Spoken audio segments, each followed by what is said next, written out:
myself Kaumudi Vaidya from Bharat CXO, and I have with me Mr. Marius. Hello, sir, how are you? Hello, I'm pretty good. Thank you for the invite, Kaumudi. You're welcome, sir. Would you like to introduce yourself? Yes, so I'm Marius Christian, and I was a CISO for two acquired startups in Denmark. Then I was a bit in IBM as a senior cybersecurity specialist, and now I'm just doing post-quantum encrypted communications or other stuff in the local market in Romania. And I got the CISSP that I had it from 2022. Right. It's so nice to know about you. And it's a Uh, pleasure uh, having you today here for this new podcast, interesting podcast to hear insights from you. Also, pleasure for me to be here.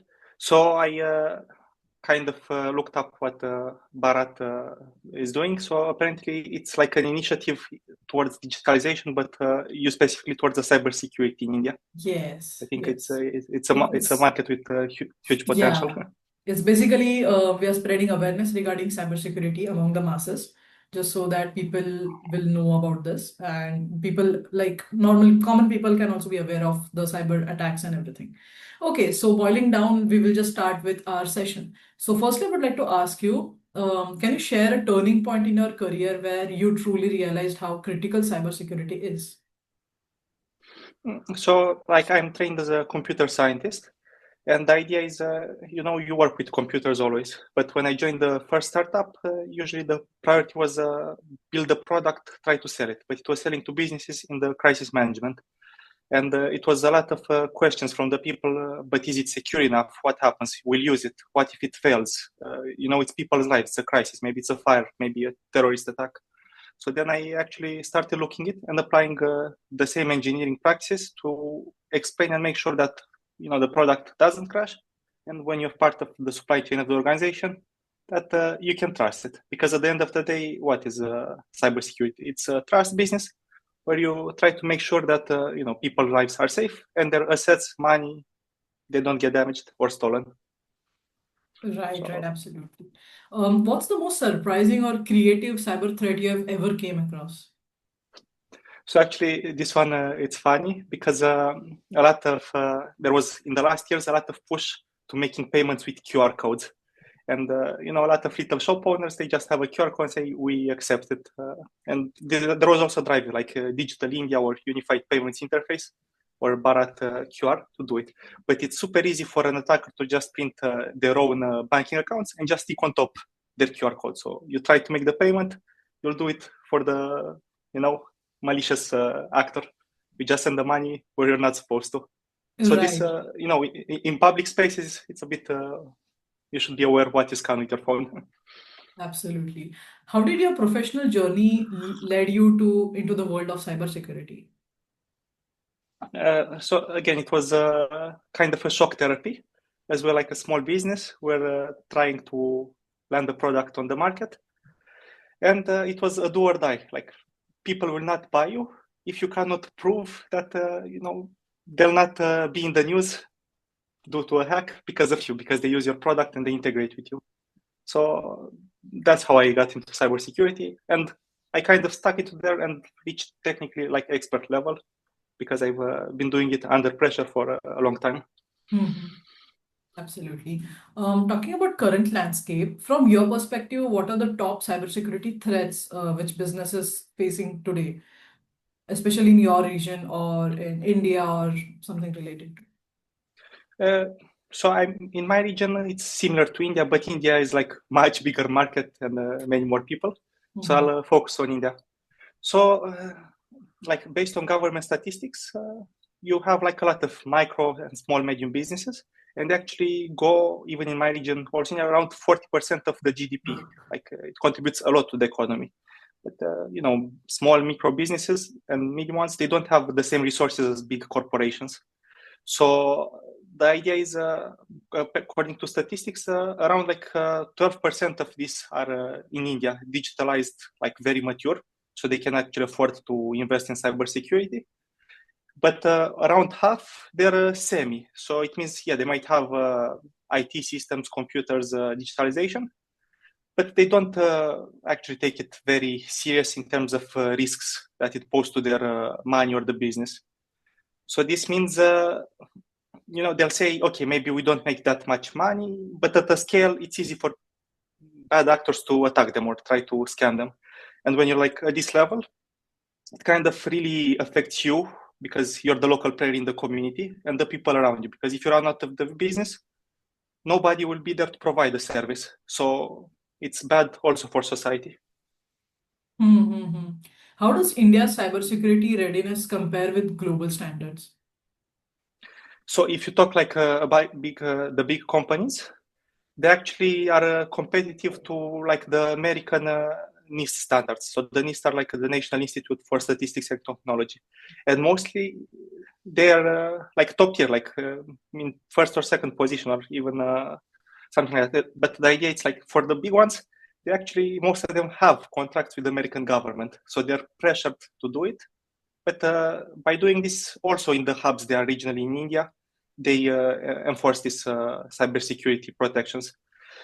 But for the smaller ones, I think it's the same in Romania. They just either do it as a checkbox ticking, like, yeah, maybe we have something, but maybe the people who operate these cybersecurity controls, they're not as trained as they should be. So this is a gap, like trying to make it very easy and affordable for the small businesses, because they do contribute a lot to the economy, and Mm-hmm. it's They do. They do immediate also come impact. with unique ideas and everything. They have a lot of contribution to this. Yeah, you're right. Yes, yes. Hmm. Many think that cybersecurity is purely a tech issue. And how big a role do people and culture play in preventing attacks, in your opinion? So actually, I really like this question because many times people they say make it as secure as the Reserve Bank of India, where all the gold is stored. And look, let's say if the technology is like the actual safe, the vault, if you don't have people to operate it and check, anybody can just come with a drill or put it underwater or use some dynamite and they'll steal the gold. But if there's actual consequences and people check, they say, okay, only the people who must do it can access it and for a legitimate purpose. And they say, if you try, you'll go to prison or there's a real consequence to your life. Then this is the thing, like you need the actual people to operate the controls, because even if you have like 1,000 technical controls like firewalls, antiviruses for automated systems, somebody has to be responsible and make sure that they actually work as they are supposed to work. Because at the end of the day, you just need one successful attack and you steal the information or penetrate the network, do a ransomware, or do industrial espionage. So it's at the end, yeah, I mean, cybersecurity is there to protect human life and human assets. So you actually need the humans to operate it. Right. What's that one myth about cybersecurity which you wish everyone would stop believing? So in terms of myth, a lot of people say make it 100% security or like 90% security. The idea it's not quantifiable in terms of maximum security or not. It's always about the risks of the actions that you do and the things that you have of value. So for example, okay, let's take an example from a public infrastructure. There is a cybersecurity risk to how cities operate their traffic lights. No, because if they're wrong, everything comes to a halt still, and it's also humans can get hit by cars, and it's a risk.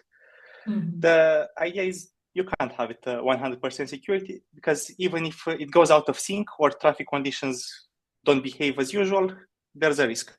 So it's the same thing here. You should always understand the risk. If you cross the street, you should still check even if it says green. Because even if there's protections in place, maybe somebody ignores them or manages to bypass them. Right. Wow. Wow.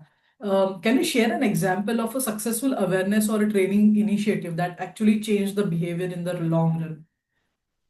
So this is actually my favorite part, because usually when you interact with organizations, you don't go like an authoritarian regime and say, you have to do this, you have to do, because then you'll slow everybody down, you'll build frustrations to them, and they'll just try to work around in order to accomplish their business, to do their day-to-day. So what works best, you try to understand how the business does its things, and see what are the risks for each department. For example, for sales, for marketing, for IT, and then you try to bridge this gap, like explain, hey, let's try to put this new system or rule in place, and you actually don't have to, go out of your way. It integrates exactly of how you do your things, and then people realize, hey, actually you're saving time, and I don't feel this anxious that I'm gonna mess up, and then we lose money, and my boss will fire me. So basically, if you take the time to actually communicate with the people that, hey, I understand what you do, then they're super, how do you call it? They will listen to you actively, and they'll treat it like, now I feel like I'm playing my part. So this, So communication is necessary.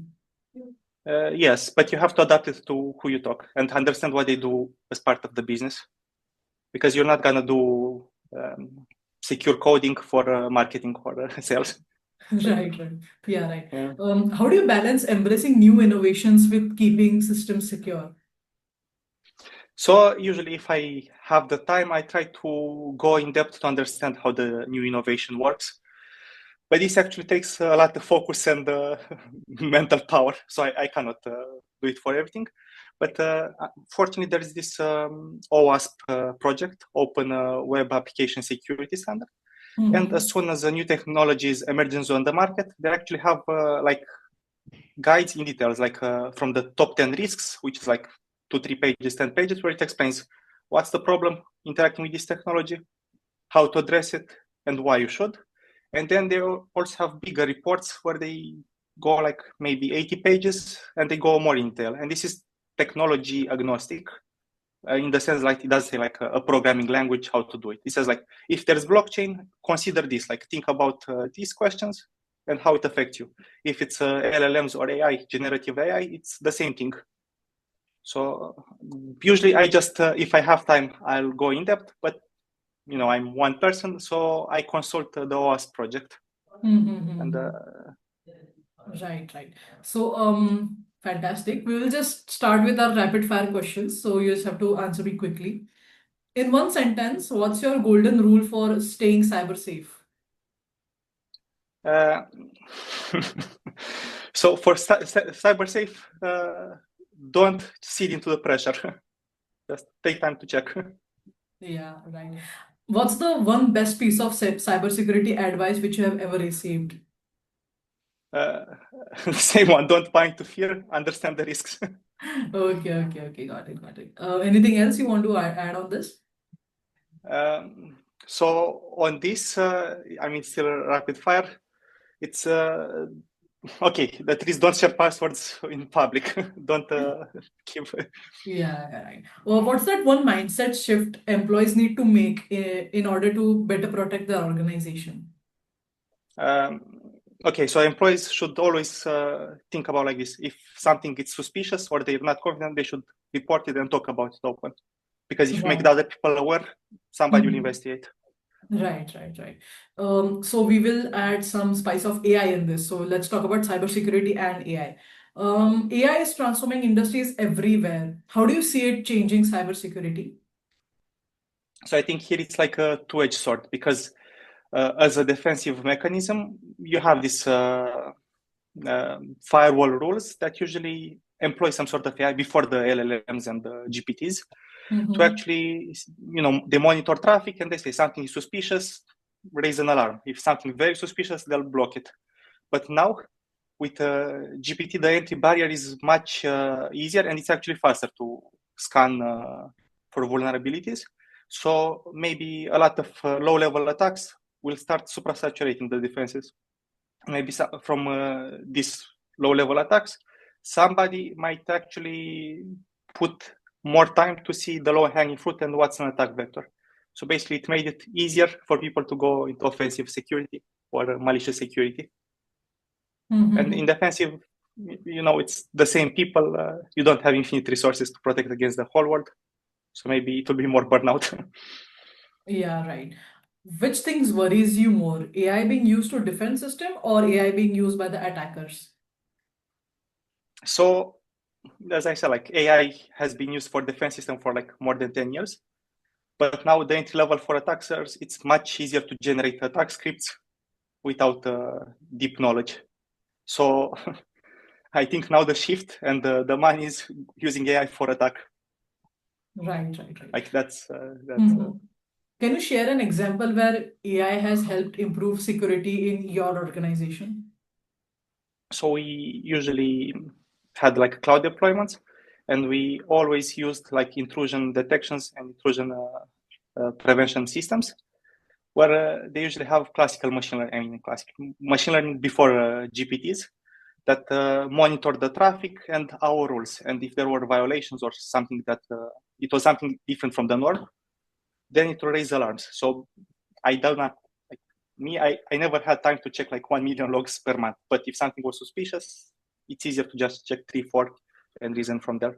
And there's also this CMs, like security information and event management systems, where you should aggregate like from the whole organizational infrastructure in them, and again use this let's say classical ML to see what deviates from the standard and the norm. Okay. In your opinion, which cyber risk should ordinary citizens in India be most concerned about in the next 5 years? So it's hard to say, because at the rate that technology progresses in the last years, one big cyber risk it's besides the AI, that due to AI advancements, maybe quantum computing will become fast tracked. Instead of 10 years, 5 years, it might be there in 1 to 3 years, maybe not 1, but 2, 3 years for sure. So then it means you as a small business, you should switch to these certificates for your website that are quantum resistant, because they can be cracked. And it will be the same with banks, not banks. If you interact with your bank, you should make sure that people cannot hijack and detour your funds. So I say this because of the AI advancements, it's very hard to predict the next 5 years. I can't even predict like the next 2 years. But because of the rapid innovations and everything, it is moving very fast, very rapidly. That's why. Yes. Right. With AI and automation, do you think cyber attacks will become more about scale rather than sophistication? Scale, yes. But from the scale, also the sophisticated ones will increase, because the entry level now it's much lower to conduct cyber attacks. So more people will get into it. And, at the end of the day, it's still a economical activity. So if you make money from low-hanging cyber attacks, you'll be more motivated to go in depth to try more sophisticated ones. Right. So, right. Yeah. How can India balance cybersecurity investment between underdeveloped areas that need awareness and development hubs that face sophisticated attacks, in your opinion? So I think this is tricky, because usually when you develop underdeveloped areas, you always have to tie it to bringing value to the society. And India being a democracy, they should care about the voters. So like this is how politics moves money from taxes. They care about where the votes are coming. So you should have first a leadership, like a political drive, to maybe held accountable the directors or the responsible people for these regions, personally accountable about mitigating cyber risks. So in Europe, we have this Digital Operations and Resilience Act, where it says you as a director, let's say in a rural area in Romania, if you have critical infrastructure that serves the population, like a water pump, you should actually make sure you have cybersecurity controls in place. And then somebody approved has to audit and say, yeah, you're not lying. It is true. You're doing everything to protect and report. And then there's actually a law. It's from the European Union that says you as a director, if you don't do this and comply, then it's not the organization that you have will get a fine. It's you personally. You'll get a fine from your personal funds. And if you do big negligence and it affects people's lives, then you can be held criminally accountable. So nothing will change if the leadership level doesn't change and puts accountability on people. But if you manage to do this, then I'm sure that it will be much better than now. Okay. Last but not the least, I would like to ask a bonus question to you. What are your suggestions or advice for the young generation, especially the Gen Z, who wants to come into the field of cybersecurity and AI?